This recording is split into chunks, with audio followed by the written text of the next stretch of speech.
pessoal acha que pegar avião a trabalho é coisa simples, né? A gente fica mó Vocês estão vendo que tá todo mundo trocando uma ideia de rotina aqui, né? Como é que todo mundo chegou aqui, tá todo mundo na correria, mas vamos dar um start no nosso Collab VAR Podcast e Hubstage, junto com a Renatinha, junto com o Luiz e com um convidado muito especial, mas antes, vamos dar aquele alô especial para o nosso parceiro Pegasus, fundo de investimento em cavalos. Olha, é da Equestrian Partners, importante parceiro nosso aqui no evento, no Thinking Football Summit 2022, no Porto.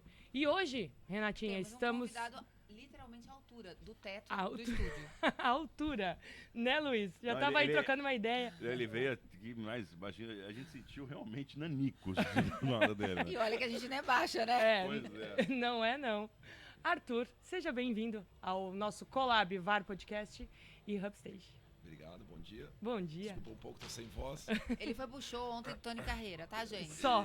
Não é nada, é que ele tá com uma voz elegante, uma voz... De locutor, de De locutor. speaker. Não.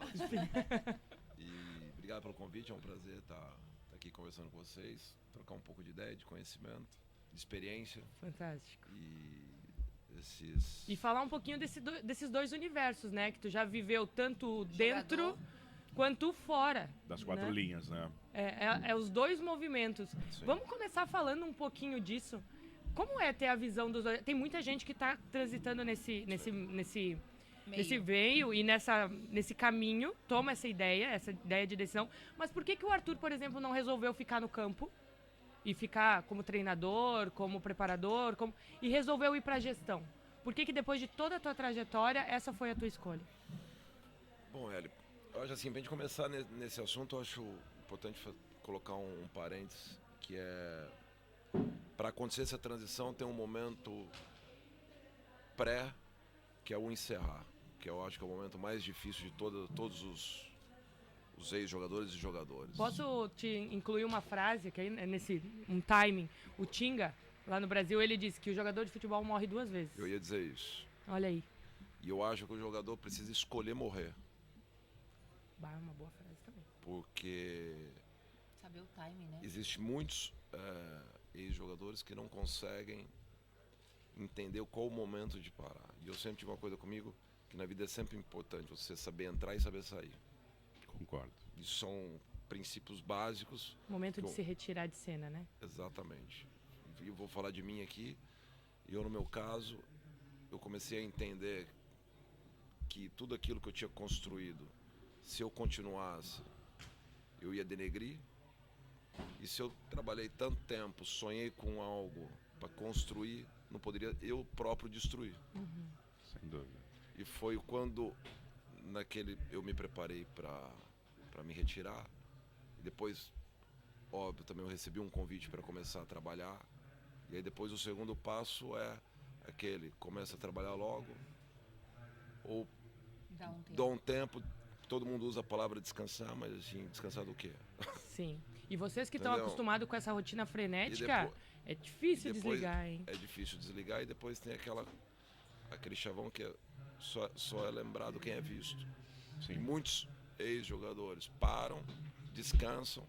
E depois querem voltar e E já o mundo, perderam time. todos nós sabemos, é muito dinâmico, muito rápido. Tá Quando andando. querem voltar, já não tem espaço, que outros ocuparam esse espaço. Claro.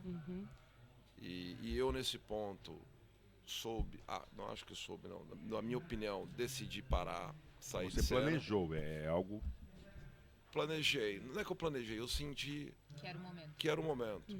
Se eu continuasse ali, que eu ia destruir uma imagem que eu levei tanto tempo para criar. E eu acho que a última imagem que tem que ficar sempre a melhor que você pode deixar. Isso aí.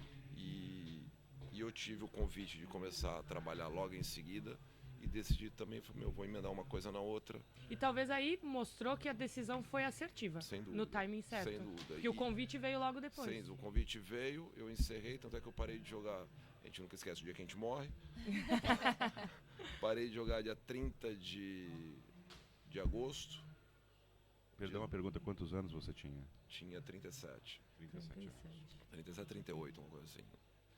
E 15 dias depois, estava dentro de um clube para fazer milhões de coisas. Primeiro tive que fazer a captação do clube, fiz fiz a negociação da compra do clube, fiz a constituição da SAD, fiz... E no Brasil é muito semelhante à regra da SAF. A SAF agora. Depois eu fiz o desenvolvimento de todos os processos de contratação de pessoas. Isso foi logo na sequência? Foi, 15 dias depois. Mas Comecei 15 dias depois. Tá, Mas- agora eu vou fazer uma pergunta, perdão. Vou fazer uma pergunta.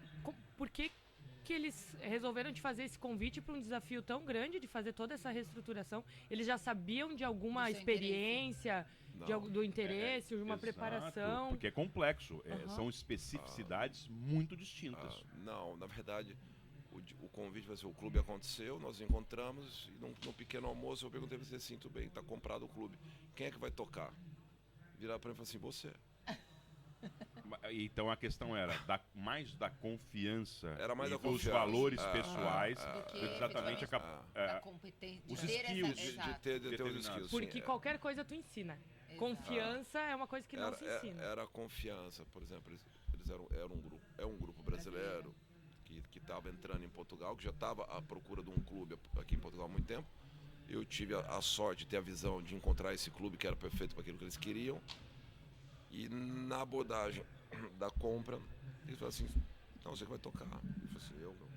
Mas é lógico também, eu também coloquei outros chavões que era assim, tudo bem, eu posso tocar muito daquilo que era a minha experiência, daquilo que eu convivi com diretores, com presidentes, com uma série de pessoas durante 20 anos, que depois foi o que eu usei na prática, foi tudo aquilo que eu fui vendo como jogador de futebol e criticando principalmente, que eu sempre fui muito crítico dos diretores, saber por que nós estamos tomando café da manhã às 10 da manhã e não é às 9. Sempre questionei por que nós vamos treinar à As tarde e não de decisões. manhã. E depois, só que quando eu passei Pro outro lado da pro mesa. outro lado, Você Eu já pro- tinha eu- esse know-how aí. Mas aí é que tá. Eu eu acho procurava fazer aquilo que eu sempre questionei. Sim. Se Então- eu achava que eu tinha que tomar café da manhã Às às 9, eu colocava toda a gente para tomar às 9. E essa é uma coisa importante no mundo atual. A gente sabe da importância das patentes, que é os certificados, e tal, porque eles dão acreditação que você está apto a fazer algo. Claro. Mas são nas atitudes que a gente consegue conquistar as pessoas ou convencer as pessoas.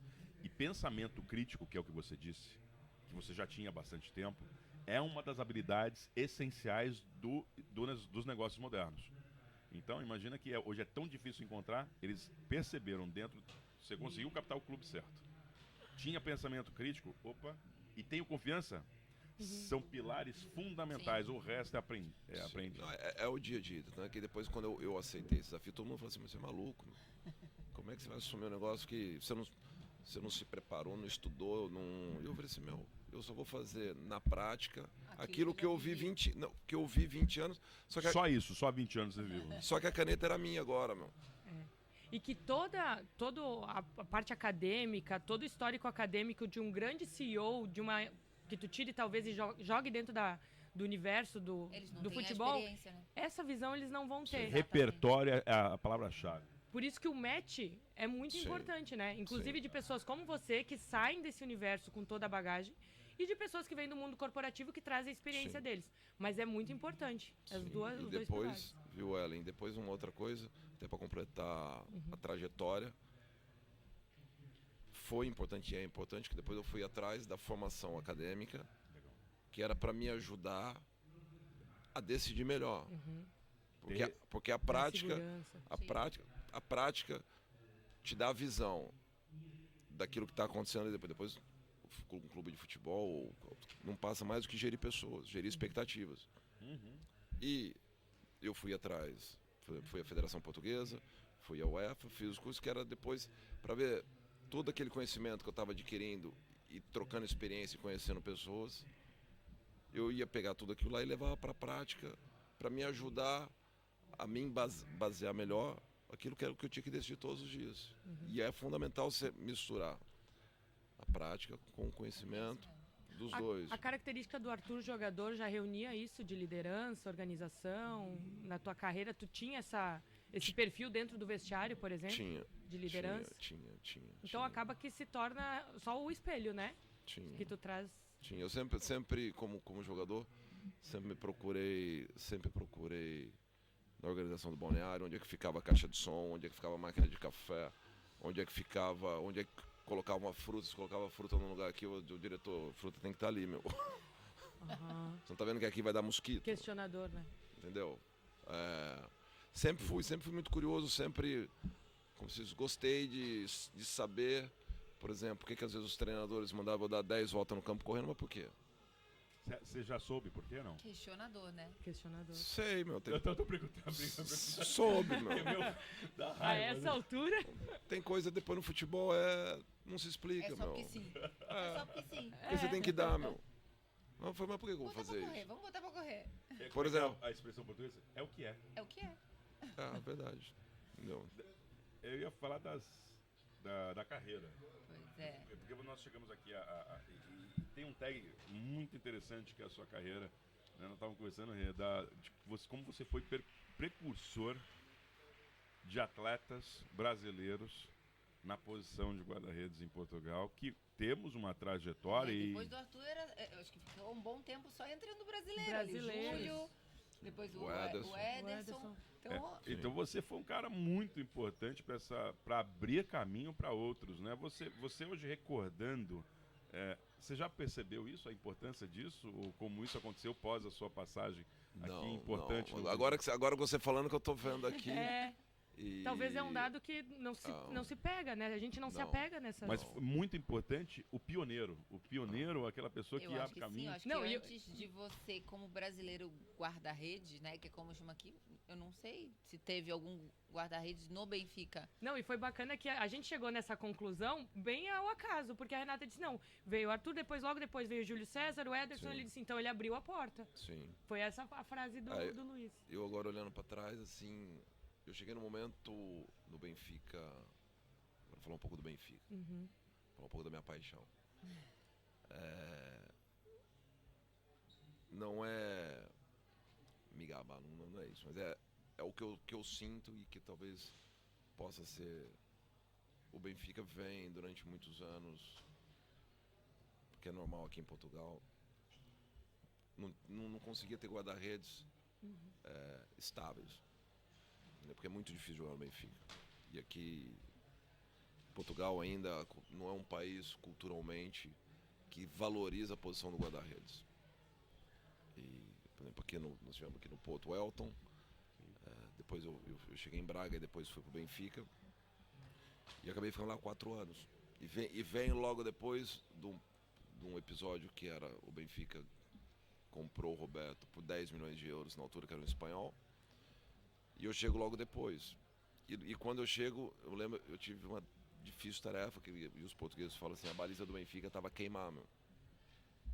E eu não tinha nem ideia disso, nem noção disso, e depois que eu fui me perceber que às vezes, qualquer erro, qualquer escorregão meu no início ia botar tudo a perder. A tolerância era muito Era baixa. zero, era um momento muito sensível da posição no Benfica. E a verdade é que eu cheguei, e a verdade, no melhor momento da minha carreira, com 30 anos, fisicamente, mentalmente, em todos os aspectos, e consegui dar um upgrade dentro do clube na posição.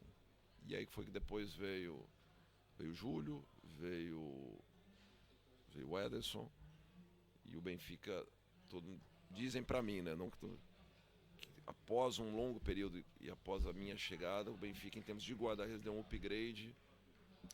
Reconhecido por uma Sim. base bem estruturada de goleiros. Sim. Culturalmente, depois da minha passagem, deu uma sequência em grandes nomes, entendeu? E com qualidade, que acrescentou muita coisa na história do clube. E com o carinho que tu fala do Benfica mostra que o clube também te valorizou como atleta. Sim, sem dúvida. Tu sem sente dúvida. esse carinho recíproco. Sim. O Benfica hoje é minha casa. Tô lá sempre, sou convidado para tudo quanto é coisa. E é recíproco. Assim, com os benfiquistas, tudo. Nós falamos de internacionalização antes de entrar em um episódio. Nós falamos da sua passagem, um brasileiro em Portugal, construindo a sua carreira, tendo auge, imagino, é o auge da sua carreira? Sim. O auge da sua carreira. Mas nós estamos falando também como dirigentes da internacionalização e da importância que é a UEFA para o mercado europeu de futebol e que existem mercados importantes como o sul-americano e que essa relação, essa ponte entre países é importante. Como é que você enxerga a UEFA para o mundo do futebol em relação aos outros esportes e a importância dessa integração com os outros mercados? Bom, eu acho assim, eu até vou usar uma frase que eu escutei no início da minha transição, foi quando eu estava na Federação Brasileira de Futebol e o Thiago Craveiro, que era o CEO da federação que está na UEFA hoje, falou assim: por que os americanos assumem e o mundo assume tão facilmente que a NBA para o basquete é na América, o resto do mundo tem dificuldade de assumir que a NBA do futebol é a UEFA. O futebol é na Europa. E por que todos nós temos essa dificuldade de assumir? E em cima disso eu fiquei com isso na minha cabeça e acho que o futebol europeu, tanto é que nós estamos num evento que promove tudo isso, e quanto maior as pessoas, quanto mais oportunidade que as pessoas têm de trocar ideia, trocar informações, nós 4 aqui estamos conversando, você também nós vamos sair com uma ideia diferente daqui. Sim. E quanto maior houver, quanto mais oportunidade tiver essa troca de conhecimento entre as pessoas, mais vai ser o progresso do esporte, mais vai ser o progresso das organizações, dos clubes, dos treinadores, porque as pessoas precisam trocar conhecimentos. E acho que para o futebol sul-americano, e especificamente para o brasileiro, era importante, como está acontecendo aqui, nós estamos aqui em Portugal, tem muita gente do Brasil aqui, certamente as pessoas do Brasil vão voltar para o Brasil com outras ideias e vão aplicar lá. Sim. Era importante ter essa troca de conhecimento entre os continentes ou entre os países, para que o futebol procure estar mais unificado e melhor, porque nós precisamos, na minha opinião, valorizar o espetáculo. É a valorização do espetáculo, é a valorização do jogo que faz o adepto pagar o que tiver que pagar para assistir. A experiência, né? A É o que a experiência. gente estava falando isso ontem. Porque assim, nunca ninguém viu questionar, ninguém questiona pagar 80 euros num jogo da Champions League. E existe uma briga ferrenha para Os conseguir ingressos, acesso. os ingressos não faltam. Eu estive recentemente, agora todo ano que eu venho ao Web Summit, eu vou a algum jogo da Champions que pega normalmente a última semana. Sim. Sim. Já fui a jogo do Benfica com o Ajax, dessa vez eu fui com do Sporting contra o Frankfurt Eintracht. Todos eles. A disputa pelo ingresso é absurda. Não falta espaço. Não quer comprar? Não tem cambista. Mesmo, tá fechado É tudo. isso aí. E ninguém reclama Exato. que pagou E sai contente. e sai quando ele sai satisfeito. Por quê? Porque o Porque é um espetáculo, espetáculo. Porque é espetáculo. E o o espetáculo. espetáculo te preenche. Agora, nós vamos. Eu tive agora. Você vai a alguns jogos da América do Sul, no Brasil, você paga aquilo e fala assim, meu Deus do céu. Ainda tem a insegurança, a violência, a Tem- estrutura Não, é Não há precária. entretenimento. Não, Não porque há- as pessoas ainda no Brasil, o mercado do Brasil, apesar de que existe um movimento de mudança em alguns, mas o mercado brasileiro enxerga o futebol como produto futebol só o que acontece Sim. entre os 90 minutos. Paixão E não do é. esporte Não. e não exatamente um produto de entretenimento, de família. E aí, por isso, a valoração, a percepção de valor passa a ser menor. E é uma disputa, né? Você tem estádios no Brasil de Série A que a pessoa paga pra tomar chuva, meu. Literalmente. Que a gente chama, hoje, não chamam nem mais, estamos falando dos equipamentos. Vamos falar de um gigante mundial que é o São Paulo, no Morumbi. As pessoas vão no Morumbi pra tomar chuva, meu. Mas Isso- assim isso- você me machuca. Isso são. Agora você, É que ele é São Paulino. Pegou bem ali, ó. agora você imagine. Você é sócio do seu clube, você compra o ingresso, você participa do dia a dia, você paga, toma chuva e seu clube perde. Como é que você vai embora pra sua casa? Com uma sensação de experiência Eu vou fantástica. tomar meu comprimido. É a realidade. É realidade. É. Não, e isso é uma coisa que aqui, quando eu vim morar aqui, né, que comecei a ir aos estádios com os meus filhos, é completamente diferente. No Brasil, eles tinham ido ao estádio de São Paulo uma vez, porque é aquele negócio, tensão. Aquele clima, Vai né? ser contra quem? Não, então vai ser um time mais E tranquilo. atenção que Aqui ainda não não- tem essa. Não tem. E, Renato, ainda não coloquei ainda que você corre o risco de ser roubado na volta da sua casa Exatamente. ainda. Você pode chegar em casa ainda sem seu telemóvel. Além do trânsito, né? Exatamente. E o- Caótico. Posso falar uma coisa assim? Ah. Eu amo o meu país e assim, às vezes é claro que as mídias exageram, mas eu confesso a vocês que eu já fui ao estádio com um celular B, um telemóvel Sobrando, B, se for assaltado, pelo menos. levo o B, juro pra E vou vocês. falar uma coisa, aqui o número de famílias, idosos e mulheres no estádio é absurdo. Gente, Aham. eu filmei alguns casos como esse, que a gente tem um projeto para 50 mais junto com o Conrad lá no Brasil. As pessoas vão em família, Sim. idosos ao estádio. Exatamente. E aquela escadona na Esse pessoa idoso, olhando. ele tá no estádio, ele ali é um torcedor há 70 anos. É um movimento familiar É. e tem as músicas do clube, tem o intervalo que chamam as crianças. Outra coisa que eu achei muito interessante, eles promovem os outros desportos Então, no intervalo. No intervalo. Então, quer dizer, a gente vê uma organização empresarial favorecendo os ativos da agremiação. E eu até vou mais além, porque eu acho que tem muito a ver com a estrutura que é apresentada. Com o que o clube está apresentando de estrutura. Por quê? Por exemplo, eu, na vida inteira com meu pai, eu ia no Beira-Rio, em Porto Alegre, para assistir os jogos. O público que vai pro Beira-Rio hoje, eu fui agora, quando eu fui ao Brasil há um mês atrás, eu fui com ele de novo ao estádio. Depois que reformaram o Beira-Rio para a Copa, o público de dentro do estádio mudou completamente. Por quê? Porque daí dá mais acesso. Por isso que eu disse, existe um movimento, apesar de lento, mas existe. Tu vai comparar com o Morumbi, a atmosfera, porque é histórico, é lindo, né? Não, eu vou aceitar, pode falar. Tô tomando Mas, por porrada. exemplo, tu vai olhar o Allianz Parque. Hoje eu acredito piamente, eu não tô mais lá seguindo. Não, o meu filho O público- joga pelo Palmeiras. O público que frequenta o Allianz Parque é, por exemplo, Já muito mudou. diferente do que Muito. frequenta o Morumbi. Os recursos e a entrega, a gente fala muito em empresa sobre entrega, delivery. Entrega. A entrega no Allianz é uma entrega com muito mais recursos, preocupação, acessibilidade e entretenimento do que no Morumbi. Entretenimento. Porque o equipamento permite, porque a filosofia da gestão do estádio voltada pra para isso. isso. Fantástico. E deixa eu só pedir uma outra situação. Tu, como agora CEO, estando do outro lado da mesa, tu sente uma diferença do acesso do CEO brasileiro, da marca CEO brasileiro, diferenciada aqui na Europa, vem mudando, vem tendo abertura? Ou ainda a gente tem um desafio de provar que somos bons gestores também, comparado, por exemplo, a toda essa mecânica que existe no futebol europeu? Tu sente uma abertura? Não. Ou um preconceito de Não, ser brasileiro? não é preconceito. Eu acho que isso são movimentos culturais. Entendeu? Aqui em Portugal, você não tem um dirigente brasileiro em nenhum clube. Eu perguntei isso porque eu tava pensando... Não Você tem. é o único de... Não, eu já não sou mais. Sim. Mas, por exemplo, isso aqui, não tem, e falo para os portugueses com liberdade, você tem que entender, eu já estou aqui há muito tempo, e aqui posso falar à vontade, né? Sim, pode. E não é um problema.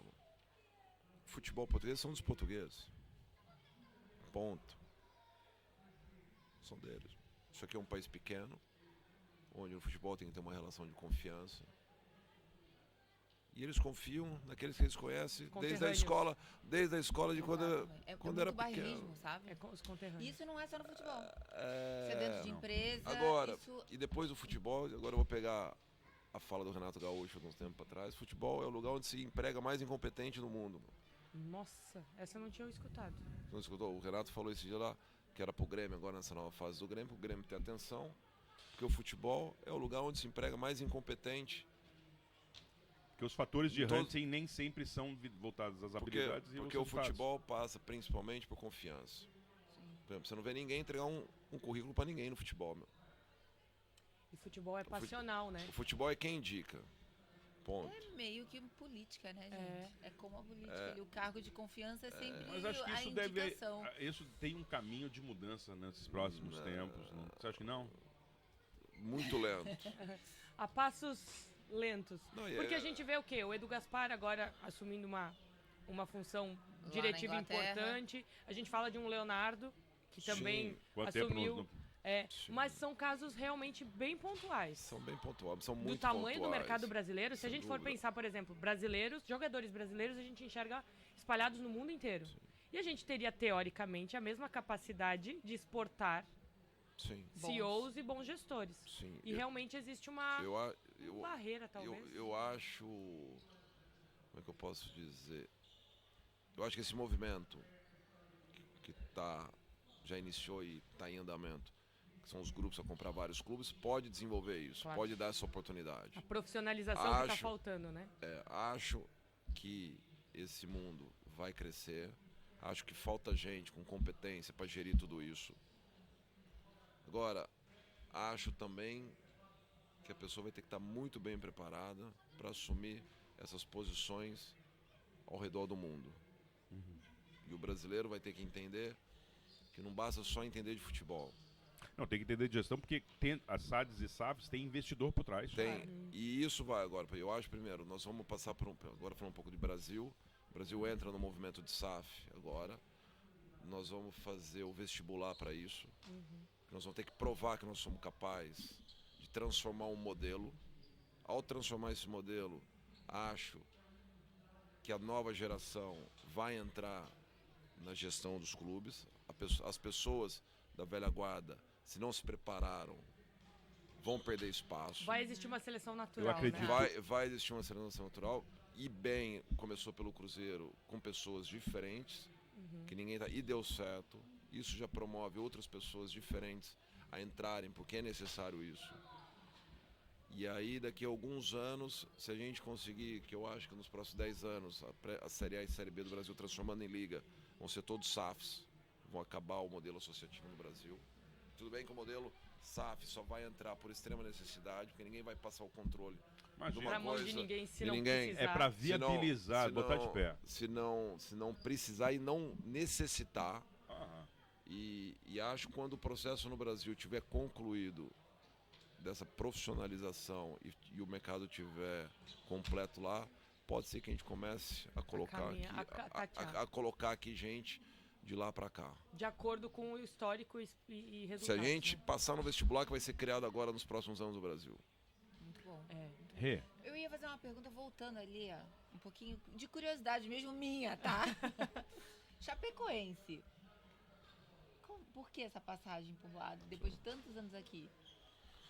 Foi muito pra, tipo, pelo momento que eles estavam? Como é que foi isso? Foi. Posso dizer, acho eu que foi um chamado. Porque eu estava na Turquia Sim. e o treinador que lá estava na altura, que era o Mancini, que tinha jogado comigo quando eu comecei a jogar, quando tinha 20 anos no Paulista Jundiaí, que era Parmalat na altura. Quando o Mancini me liga na Turquia, fala assim, Arthur, preciso de alguém para me ajudar a liderar o processo da reconstrução da Chapecoense, depois de tudo que aconteceu aqui. Ele falou assim, eu preciso que você venha aqui para ser meu capitão, meu. Vocês estão percebendo que o Arthur vai pra apagar o fogo Os sempre. incêndios. Pela postura que ele tem de liderança. eu diria mais do que apagar Né? o fogo, De ressurgir. Reestruturar, é um Exatamente. papel muito importante nas organizações. É isso. E nem sempre eles são os mais confortáveis para Com quem é uma certeza pessoa não é o mais que. fácil. Mas isso eu acho que é É desgaste. é desgastante, desgaste. mas acho que é um reconhecimento muito Sim, grande da sim. capacidade Exatamente. de liderar um time em uma situação de crise. Isso é para pouquíssimos. E é o preço que se paga E por ter essa E característica. eu acho que no caso do Chapecoense não é nem de crise, né? Era uma reestruturação tá aqui minha emocional também. E aqui minha admiração, porque quando você tem esse caso, você fala, é um chamado, certamente os seus valores falaram muito alto naquele Com momento e toda a gente precisa de certeza. pessoas assim no mundo. Não, eu na altura eu pensei, eu virei e falei assim, eu já estava com a ideia de voltar pro Brasil. Mas assim, quando vem a Chapecoense, eu virei e falei assim, meu, e foi um período que a Chape ficou muito exposta. Sim. E milhões, N jogadores se disponibilizaram para ir para lá para ajudar. E aí eu recebi o telefonema, eu falei assim, vocês estão me ligando, se me escolheram, meu, com tantos guarda-redes que tem no mundo. É porque eu tenho alguma missão. nisso tudo. Eu tenho que ir, meu. Agora você pergunta por que eu fui? Porque eu tinha que ir, Sim. Sim. entendeu? A palavra chamada eu acho que contextualiza E bem, né? Fui lá e foi uma experiência de vida que ficou para minha vida toda, entendeu? Porque eu lidei diariamente com aquilo que é a morte. E quando você lida com a morte todos os dias e vê N exemplos de pessoas sofrendo com a morte, você começa... Mudou a sua percepção de vida? Completamente. Eu hoje penso muito diferente daquilo que eu pensava até minha experiência Chapecoense. Porque eu imagino que você teve, estando indo nesse momento, você pegou os momentos mais críticos de emoção, porque existiam as homenagens, existiam Família. as famílias que iam a campo. O primeiro jogo da Chape, nós entramos em campo com todos os filhos e todas as esposas, as viúvas, nos olhando entrar em campo. Você imagina o que passou na cabeça. Carga de emoção que Nossa. Que passou na cabeça das esposas e dos filhos que estavam olhando, as pessoas que estavam substituindo, representando- representando e substituindo Familiares. aqueles que tinham falecido há 15 dias. Meu. É a tradução para a realidade daquela frase. A vida continua. Literalmente. Sem dúvida. E tinha que E achar tinha- força E tinha que continuar. para continuar. tinha que continuar. Por mais que para todos lá em Chapecó era muito difícil continuar, a nossa missão lá, e eu falo isso, a principal preocupação de todos nós lá naquele momento, que era a vida, a cidade, o futebol, tinha que continuar, e precisávamos principalmente voltar àquela cidade, ter prazer e alegria ao estádio de futebol. O primeiro jogo foi contra o Palmeiras, eu olhava ao redor do campo no Alambrado, as pessoas chorando vendo o jogo. Imagina. De arrepiar, ó. E qual que era o momento? Tinha uma história que existia um minuto no jogo. Era o minuto 77, que era o número de vítimas, De vítimas 77, acho. Se não me engano. 77 e o pessoal Acho que era 77, desculpa, não lembro, desculpa. Eu também não lembro o minuto, certo. mas eu me lembro que tinha um minuto certo. Nossa. E o pessoal, tanto a torcida local como a torcida adversária. No tal minuto eles ligavam, acendiam as Vamos, luzes do vamos, telemóvel Chape. e cantavam a música da Caramba. Chapecoense. E imagina vocês quer em saber campo, a uma pergunta é- curiosidade? Ah. Quando aconteceu o acidente do Chapecoense, eu tava na tua casa. Não na tua casa que você morava, eu tava com a Melina, Sim. que morava na Na casa minha casa, dele. sim. Ele tava Sim. na Turquia, né? E a Aham. casa dele tava alugada por um jogador do Benfica e eu tava lá com a Melina e o Jonas. E aquilo tudo acontecendo e o Jonas falou, não é possível, não é possível. A Melina a mesma coisa. Então, foi uma coisa que me marcou, porque eu nunca tinha, Gravou. né? Eu não sou do futebol, enfim. Tava entrando nessa Tava área, entrando né? nessa Mas área a comoção aconteceu foi isso. global ali. Né? Eu acho que é um episódio como alguns outros que aconteceram. Todo mundo sabe onde estava, o que estava fazendo quando recebeu a Exatamente, notícia. Exatamente. É. Eu quando vi a notícia, eu estava acordado na Turquia, liguei meu telefone. Eu falei, que é Que isso? história é essa? Não, parece mentira, Falei, será que é né? verdade, se é mentira? E aí liguei pro Brasil e não tinha informação ainda, que a Turquia estava uns 6 horas à frente. Eu estava acordando para ir treinar. E eu falei assim, foi uma experiência de vida. E hoje, depois disso, eu dou valor a cada minuto. Eu ia falar, o Arthur, pessoa, mudou. Não, Aí mudou, deixa um mudou. recado para todos nós que estamos aqui, a audiência, Exatamente. sobre esse assunto. Sabe o que eu ia te falar? A gente tem que equilibrar o Arthur, que o pessoal já Pois tá aqui, é. já passou 3 anos. Daqui a pouco ele não traz mais nenhum convidado Porque pra ele gente, tá- porque ele sabe que senta aqui a gente domina. Ele tá com a É. credencial speaker. Ou seja, já estão procurando o Exato, speaker. exato. Então, e vocês têm Temos um quadro, tem um Arthur. chamado especial ao fim do programa. Ele não é? até falou um chamado. Nós temos um chamado. Chama pro VAR. Que é o nosso quadro que o nosso convidado chama alguém pra ser nosso futuro convidado. Então pense aí em alguém que você acha que pode sentar aqui e bater esse papo com a gente. E que a gente vai usar isso como prova. Prova que É foi ele prova. que chamou. É praticamente um challenge. Challenge. Chama rápido assim. Que a conversa vai ser boa. Sem que pô, teve assim, chama- bah, chama- tu gostou? Aí eu larguei um Chama baque. pro VAR o Júlio César. Júlio. Ah, Júlio César, O Júlio- não vai o Júlio, dar pra ele é sair meio- dessa. Ele é meio escorregativo, assim, sabe? Muito. Não, mas quem chamou foi o Arthur. Quem chamou foi o Arthur. Ele estava primeiro lá no Pois é. Benfica. E assim, é sucessor, né? O Júlio é E, ó, sucessor do Arthur, então eu Ah, sinto tá. muito. Fofoca, já tá intimado, mano. Olha aí, o Júlio vai ser aquele cara que vai dizer assim, ó, pelo Arthur, Eu vou. eu vou. Não tem Vamos ver como. se você tem moral, hein, Arthur? Pode chamar. Pronto. Gente, Obrigada. encerramos então mais esse episódio de VAR Podcast em colaboração com Hubstage e o Luiz. Arthur, muito obrigada por ter Obrigada, tirado esse exatamente. tempinho aqui no Thinking Football Summit no Porto. E desejamos sucesso. Obrigado. E a gente quer ver aí onde é que o Arthur vai aparecer Sim. na sequência aí. Obrigado. E a gente vai acompanhando. É isso, galera? É isso mesmo. Na próxima, certamente, nós estaremos com uma nova história do Arthur, Exatamente. batendo um papo sobre futebol. Obrigado, Arthur. Obrigado pelo Obrigada. convite, adorei. Gostou? E gostei, muito bom, então de parabéns. Sempre que quiser precisar, tô à disposição. Muito obrigada. Fantástico. Acabamos mais um episódio, gente. Valeu, Falou. pessoal. Tchau, tchau. Dali. Bom Obrigado.